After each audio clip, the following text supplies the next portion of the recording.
Last video में मैंने और मम्मी ने आपको बताया था अपने भिलाई से लेके लद्दाख तक की जर्नी के बारे में, भिलाई से लेके लेह तक की जर्नी के बारे में।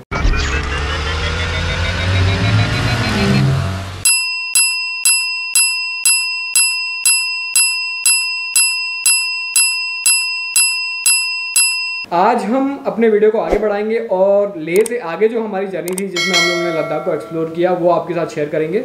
इस वीडियो को देखने से पहले जिन लोगों ने पुराना वीडियो नहीं देखा है भिलाई से लद्दाख तक जाने वाला, वो आप ज़रूर देखिए। जो लिंक है मैं आपको ऊपर आई बटन में दे दूंगा। तो आगे की कहानी ऐसी है कि लेह में अच्छे से रेस्ट करने के बाद हम दूसरे दिन निकले खादुंगला पास की तरफ, द हाईएस्ट मोटरेबल पास। और सच में यहाँ तक पहुँचने के लिए बड़ा डेंजरस रास्ता था, एक तरफ खाई एक तरफ पहाड़। हम लोग लेह में थे। लेह का ऑल्टीट्यूड है 3.5 किलोमीटर। खारदुंगला का अप्रॉक्सीमेटली वो है 5.5 किलोमीटर के ऑल्टीट्यूड पे। बट ऐसा ज़्यादा हेल्थ के इफेक्ट्स हमारे ऊपर हुए नहीं। जो खारदुंगला का जो इंक्लाइन था, जो वहाँ तक का जो अप्रोच रोड था थोड़ा मुश्किल था, आखिरी में थोड़ा टूटा फूटा भी था। बट आई थिंक सो ज़्यादा टाइम मुझे लगा नहीं लेह से खारदुंगला पहुँचने में। सवेरे 8:30 तक हम लोग खारदुंगला पहुँच गए। खारदुंगला पहुंचने के बाद कोई भी आदमी खारदुंगला पहुंचता है ना, वहाँ कुछ बाइकर्स भी थे जो आए हुए थे, तो सब इतने खुश हो जाते हैं वहाँ जाके, बड़ा एक अकम्पलिशमेंट का फील लगता है। मम्मी भी वहाँ जाके बहुत खुश हो गई, बहुत कूद कूद के फ़ोटो खींच रही थी इधर उधर जाके। ऐसा कहा जाता है कि खारदुंगला अगर आप पहुँचे हो तो आधे घंटे से ज़्यादा वहाँ मत रुको, लेकिन मेरे को लगता है हम लोग थोड़ा ज़्यादा ही रुक गए वहाँ। I think so for around 45 minutes हम लोग खारदुंगला में रुके रहे और आराम से जब मन भर गया उसके बाद हम लोग वहाँ से आगे बढ़े। कहा जाता है कि ऑक्सीजन प्रॉब्लम हो जाती है वहाँ, लेकिन हम तो बस वो कपूर की डब्बी ले गए थे, उसी को सूंघ लेते थे, वही हमारी ऑक्सीजन थी। जबकि वहाँ मिलिट्री भी रहती है कि आपको कहीं प्रॉब्लम है तो आप जाओ तो वो थोड़ा सा इंतजाम। हाँ, खारदुंगला टॉप पे मिलिट्री का आर्मी का एक कैंप भी रहता है और वहाँ पे एक उन्होंने मेडिकल कैंप भी लगा के रखा हुआ है। अगर आपको ऑक्सीजन कमी लगती है या फिर कुछ प्रॉब्लम होती है तो आप वहाँ जाके फर्स्ट एड ट्रीटमेंट ले सकते हो। आप वहाँ जाके आपको थोड़ा फर्स्ट एड मिल जाएगा। बट ऐसी कुछ ज़रूरत हमें पड़ी नहीं। कुछ नहीं ज़रूरत पड़ी, मज़े से गए वहाँ से और आराम से घूम घाम के निकले। खारदुंगला से जब हमने डिसेंड करना चालू किया तो खारदुंगला को जब असेंड कर रहे थे उतनी आइस नहीं थी, लेकिन खारदुंगला से जब नीचे हम लोग जाना चालू किए, जब आगे बढ़े नीचे जाना चालू किए तो वहाँ आइस काफ़ी ज़्यादा थी। और अलग अलग जगहों पे आर्मी ने वहाँ पे छोटे छोटे मंदिर बना के रखे हुए हैं। ये जो आप वीडियो देख रहे हैं इन्हीं में से एक मंदिर जो रोड के लेफ्ट साइड में है, मम्मी जा रही हैं वहीं मंदिर के दर्शन करने। मैं तो रास्ते में जितने मंदिर दिखते थे छोटे छोटे कई बने हुए थे, अपने जाके हाथ जोड़ के फिर गाड़ी में बैठ जाती थी। तो खारदुंगला से फिर हम लोग निकले और हम लोग बड़े नुब्रा वैली की तरफ। लद्दाख में नुब्रा वैली भी एक बहुत प्राइम टूरिस्ट डेस्टिनेशन है। नुब्रा वैली में एक छोटी सी जगह है डिस्किट, जो अपनी मोनेस्ट्री के लिए बहुत फेमस है। तो सबसे पहले हम वहाँ पे पहुँचे डिस्किट हम जल्दी पहुँच गए थे, दोपहर में 2 बजे पहुँच गए। खाना खाया और हाई एल्टीट्यूड पे जब जाते हैं तो नींद ज़्यादा आती है। हमने भी खाना खाया और सो गए और रात को 8 बजे उठे, फिर खाना खाया फिर सो गए। उस दिन पूरे दिन मज़े से सोए और फिर दूसरे दिन उठे। अब डिस्किट हम लोग जो नुब्रा वैली में पहुंच गए थे, डिस्किट में हम लोग अगले दिन सवेरे जा रहे थे एक मोनेस्ट्री में। डिस्किट की बड़ी एक खूबसूरत सी मोनेस्ट्री है, बहुत पुरानी, नुब्रा वैली की सबसे पुरानी मोनेस्ट्री है। डिस्किट में वो जो मोनेस्ट्री है वो पहाड़ के ही ऊपर बनी है और बहुत बड़ी बुद्ध जी की मूर्ति है और एकदम पीसफुल एरिया, इतना ज़्यादा। और जब हम गए थे वहाँ पे कोई नहीं था, बहुत पीसफुल और बहुत शांतिमय जगह थी, बहुत आनंद आया वहाँ भी। उस मोनेस्ट्री में कोई नहीं था मेरी और मम्मी के अलावा। हम लोग पहुँच भी जल्दी गए थे, सवेरे 7-7:30 बजे। तो डिस्किट मोनेस्ट्री पूरी देखने के बाद हम लोग बढ़े अपने अगले डेस्टिनेशन की तरफ, जो था हमारा सबसे prime destination Pangong lake. Pangong lake के बारे में बहुत सुना था, तो आज वो दिन था जब हम लोग पेंगोंग लेक जाके घूमने वाले थे।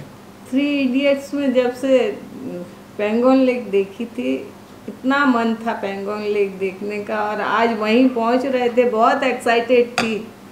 पेंगोंग लेक पहुंचने के लिए जो डिस्किट से जो रास्ते थे, 2 रास्ते थे, एक लंबा रास्ता था, एक छोटा रास्ता था। जो छोटा रास्ता था वो श्योक होते हुए जाता है, श्योक नाम की जगह पड़ती है। और उसी रास्ते में पैरेलली श्योक एक रिवर का नाम भी है जो श्योक बहती रहती है।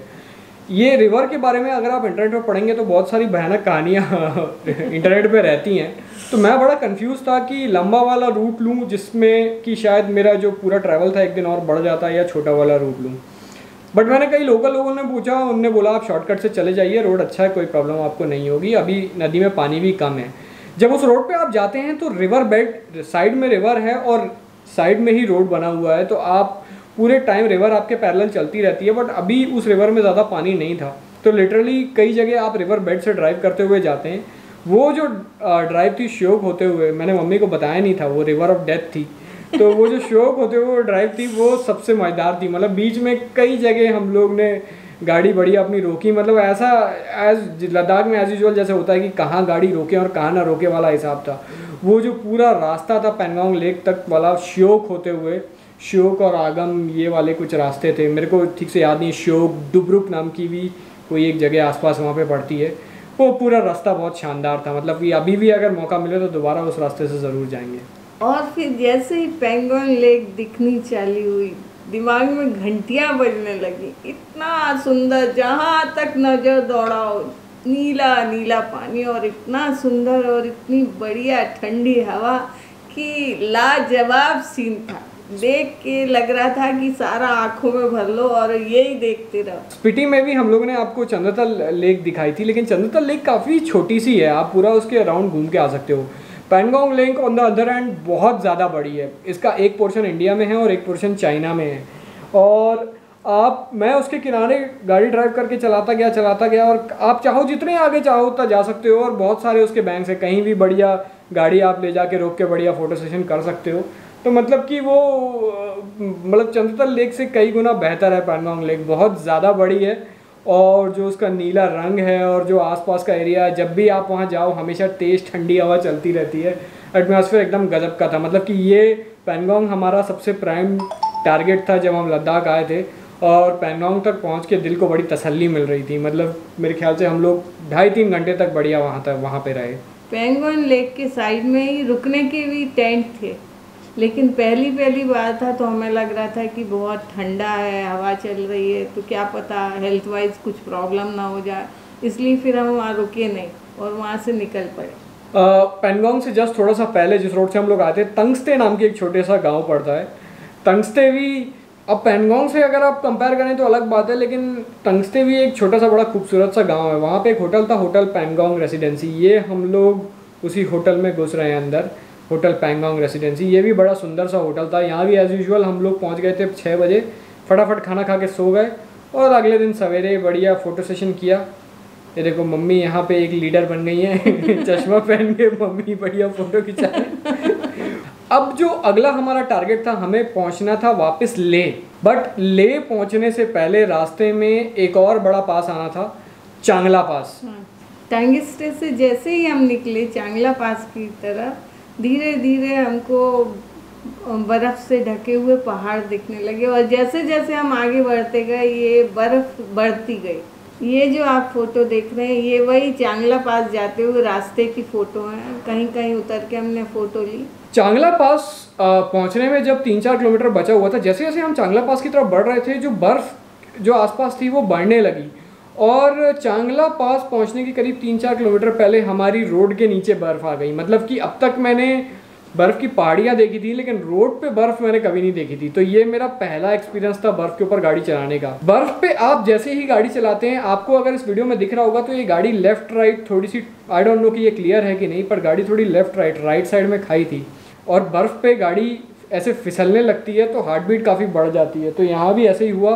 तो सामने आप देख रहे होंगे आर्मी के ट्रक्स चल रहे हैं। आर्मी के जो ट्रक्स होते हैं उनके जो टायर्स होते हैं उनके पास स्नो चेन्स होती हैं, अपने टायर को वो चेन से लपेट लेते हैं, बिकॉज उससे स्नो पे गाड़ियाँ फिसलती नहीं। लेकिन मेरी गाड़ी पे स्नो चेन्स लगे नहीं हुए थे, तो मेरी गाड़ी तबीयत से फिसल रही थी, तो बड़ा वो थोड़ा सा स्कैरी एक्सपीरियंस था। और जिस वक्त ये गाड़ी इधर उधर राइट लेफ्ट हिल रही थी, उस वक्त हमारी माता जी फ़ोन पे बात कर रही थी। वैसे तो वहाँ नेटवर्क रहता नहीं है, लेकिन चांगला पास में शायद टावर था, तो चांगला पास पे जैसे ही आए नेटवर्क आ गया तो मैडम फ़ोन पे बात करने लगी। अनुपम बोल रहा था कि गाड़ी फिसल रही है, लेकिन आगे पीछे इतने मिलिट्री वाले ट्रक थी कि मैं निश्चिंत थी कि ये मेरे को फिसकने तो देंगे नहीं, ये सेव कर लेंगे, बस इसलिए मैं निश्चिंत थी। बस वो जो जब बर्फ़ पे गाड़ी चला रहे थे तो आप ब्रेक भी नहीं लगा सकते, क्योंकि अगर आप ब्रेक लगाते हैं तो भी गाड़ी फिसलती है, ज़्यादा तेज़ भी नहीं चला सकते। तो मेरे ख्याल से आखिरी जो 4-5 किलोमीटर था वो बहुत ही धीरे, 5 से 10 किलोमीटर की स्पीड में धीरे धीरे धीरे धीरे हम लोग ऊपर चढ़े और गाड़ी पूरे टाइम फिसलती रही, बट कोई प्रॉब्लम नहीं हुई। हम लोग आखिरकार चांगला पास पहुंच गए। पहला पास था जो पूरा का पूरा वाइट था, मतलब कि वहाँ पे एक दिन पहले ही आइस गिरी थी, वो पास पूरा वाइट था। चांगला पास में एक कैफ़े भी था, चलो हमने कहा चलो आज कॉफ़ी पीते हैं, और कॉफ़ी आई और पीने में जितना टाइम लगा उतने में ही कॉफ़ी ठंडी हो गई। वो भी एक अलग ही एक्सपीरियंस था। ये जितने भी हाई पासेस हैं यहाँ पे, अगर आप कुछ भी गर्म चीज़ पीने के लिए बाहर निकालते हैं तो फिर आपको तुरंत पीनी पड़ती है, आप थोड़ी देर के लिए भी उसको छोड़ देते हैं तो वो ठंडी हो जाती है। तो चांगला पास का जो एक्सपीरियंस था बड़ा मज़ेदार था। वहाँ से आगे बढ़ने का बिल्कुल मन ही नहीं हो रहा था, बट आगे बढ़ना था। तो फिर उस दिन फिर हम लोग चांगला से निकले। चांगला से जैसे ही हम निकलते हैं डिसेंट काफ़ी ज़्यादा फास्ट होता है लेह की तरफ, और धीरे धीरे वो आइस पूरी गायब हो गई, नॉर्मल रोड्स आ गई, और उस दिन रात को हम लोग लेह पहुँच गए। तो ये जो दिन था हमारा स्टॉपेज था लेह में। और फिर अगला दिन था हमारा सबसे लंबा जर्नी का, 350 किलोमीटर लेह से मनाली तक जाने का। और फिर हम सुबह निकले और फिर आगे जो देखा हमने वो तो देखते ही रह गए। लेह मनाली रोड एक ऐसा एक्सपीरियंस है जो हर आदमी को ट्राई करना ज़रूर चाहिए। अगर आप बाय फ्लाइट से भी लद्दाख जाते हैं तो आप लेह से जाके वापस चले जाते हैं, लेकिन अगर आप लेह से मनाली तक आपने बाय रोड एक बार ट्रैवल नहीं किया तो आपने कुछ मिस कर दिया है। लेह से मनाली सबको बाय रोड ट्रैवल करना ज़रूर चाहिए। लेह से मनाली का जो हमारा रास्ता था इसमें 5 हाई पासेज आने वाले थे। तागलांगला पास, लचुंगला पास, नकीना पास, बारालाचा पास, रोहतांग पास। और जब हम लेह से निकलते हैं तो उपशी नाम की एक जगह आती है, उसके बाद से मोबाइल नेटवर्क गायब हो जाता है। फिर आप सीधा जब केलांग पहुंचते हैं तभी आपको नेटवर्क मिलता है। यानी मेजॉरिटी ये जो 350 किलोमीटर की चलती हैं ये एकदम आइसोलेटेड स्ट्रेच पे होती है, कोई आपको कहीं नेटवर्क नहीं मिलता। कहीं अगर आपकी गाड़ी ख़राब होती है तो आप बिल्कुल अपने खुद के भरोसे हो। उस रास्ते की सुंदरता को अवर्णनीय है। इतना सुंदर रास्ता है, इतना वो उसकी फील तभी महसूस होगी जब अपन जाते हैं, बिना उसके तो आप उसको उतना महसूस नहीं करते। बहुत खूबसूरत था, लाजवाब था, इतने सुंदर नज़ारे थे कि बस। हमने जब सरचू को क्रॉस किया, सबसे जो खतरनाक सीन था वो वहाँ आना चालू किया। जैसे ही हमने सरचू को क्रॉस किया, सरचू और जिंगजिंग बार नाम की एक जगह है, जो लोग लद्दाख गए हैं उनको पता होगा। सरचू और जिंगजिंग बार के बीच में उसके पिछले दिन बर्फ़ गिरी थी, और उस दिन सवेरे बॉर्डर रोड ऑर्गेनाइजेशन ने वो रोड को क्लियर किया था। तो हमारी किस्मत से हमें ऐसी बर्फ़ देखने मिली, मतलब कि मेरे ख्याल से शाम के 3 से 4 बज रहे होंगे जब उस एरिया को हम लोग क्रॉस कर रहे थे। बर्फ़ पड़ रही थी तो ऐसा लग रहा था कि पूरा जो एरिया है चांदी का है। वो पूरा बर्फ़ के पहाड़, बर्फ़, इवन मतलब जो नदी थी वो भी जमी हुई थी। बर्फ़ की नदी, बर्फ़ के पहाड़, बर्फ़ की दीवारें, और उस पर सूरज चमक रहा था तो वो ऐसे चमक रहा था सारा बर्फ़ जैसे कि सिल्वर हो, एकदम चांदी जैसा, पूरा एटमॉस्फेयर चांदी जैसा लग रहा था। बहुत खूबसूरत, मतलब कि अवर्णनीय है, उसका वर्णन ही नहीं किया जा सकता, इतना सुंदर था। मतलब ये वो पॉइंट जो आप देख रहे हो, ये हम लोग वहाँ बहुत देर तक खड़े होकर फ़ोटो खींचते रहे, और उस वक्त ना कोई गाड़ी निकली। वो रोड भी एकदम डिसोलेट था, ना हमारे मोबाइल में नेटवर्क था, ना उस वक्त कोई गाड़ी निकली थी। मैंने गाड़ी स्टार्ट करके छोड़ी थी कि अगर बाई चांस अगर गाड़ी बंद हो जाए और चालू ना हो तो क्या होगा। बट वो जो एटमॉस्फेयर था, मतलब कि हम लोग की किस्मत से वो जगह हमने को देखने मिल गई। चारों तरफ बर्फ़ ही बर्फ़, और वो सूरज पड़ रहा था, उस पर सनलाइट पड़ रही थी, ऐसे चांदी की तरह चमक रहा था। काश उस वक्त मेरे पास, आज जो मेरे पास रहता है ड्रोन, जो मैं व्लॉगिंग कर रहा होता, तो वो मैं आपको और अच्छे से दिखा पाता, पर अभी मेरे पास बस ये वीडियोज़ और फोटोज़ ही हैं दिखाने के लिए।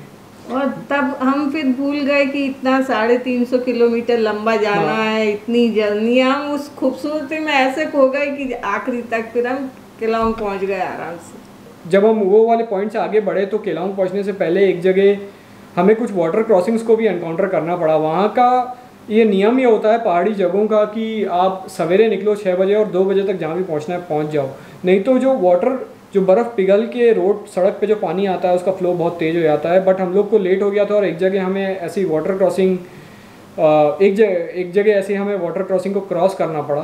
तो यहाँ पे एक ब्रिज बन रहा था, बट जब तक वो ब्रिज, यहाँ पे साइड में आर्मी वाले एक ब्रिज बना रहे थे, वहाँ काफ़ी सारे लेबर थे, लेकिन हमें साइड से निकालना पड़ा। ये वाटर क्रॉसिंग आप देख रहे हैं काफ़ी तेज़ थी, बट एज़ यूजुअल वहाँ आर्मी के ट्रक साइड में खड़े हुए थे, इसलिए हमें उतना डर नहीं लग रहा था। वाटर क्रॉसिंग से निकले और शानदार तरीके से हम पहुँच गए केलांग। तो एक तरीके से देखा जाए तो हमारा लद्दाख का जो सफ़र था वो किलोंग में जाके ख़त्म हुआ। दूसरे दिन हम किलोंग से मनाली की तरफ निकले और रास्ते में रोहतांग पास मिला।